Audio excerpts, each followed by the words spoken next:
मुरुमासाठी हे खोदलं आहे आणि इथला ट्रॉली भरून काय अंगणात वगैरे भराव टाकायला मुरुम नेलं. माणूस निसर्गता सगळ्यावर अवलंबून आहे, काही स्वतः करू शकत नाही. कुठून तरी उपसायचं, खड्डा खणायचा आणि दुसरीकडे भरायचं. कदाचित कर्मसिद्धांत पण असंच आहे. इकडचं काढायचं आणि तिकडं फेडायचं, किंवा इथे करायचं आणि तिथे भरायचं. असे पृथ्वीवर भूमातेवर अशी भगदाडं पाडून खणून वाळू, सिमेंट, रेती, विटा, माती, टॉवर आणि बंगले उभारतात.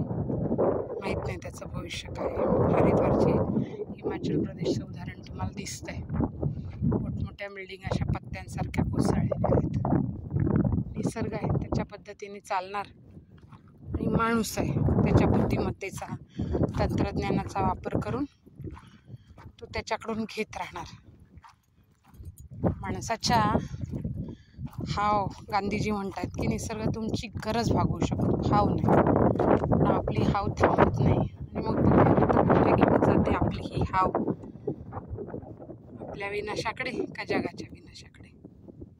देखते जागोजागी बघा, असं कोणाच तरी घर बांधायचं असेल किंवा अंगणात वगैरे भराव टाकायला माळाचा नेलेलं आहे. फॉरेस्ट खातं बहुतेक लक्ष देतं किंवा रात्रीचं वगैरे नेलं असेल, कोण आहे बघायला आणि विचारायला.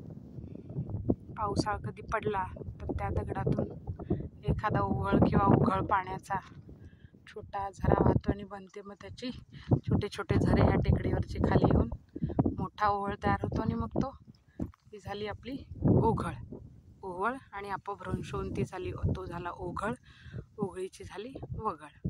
आणि मग ते जिथं पाणी साचतंय तिथे तुम्हाला दिसतंय मग त्या चिखल, माती, पाणी, आजूबाजूला ही दाट झाडी कुठे तरी दिसत आहेत. ती पण सगळी काटेरीच आहेत. बाभूळ, बोर, लिंब, पिंपरण,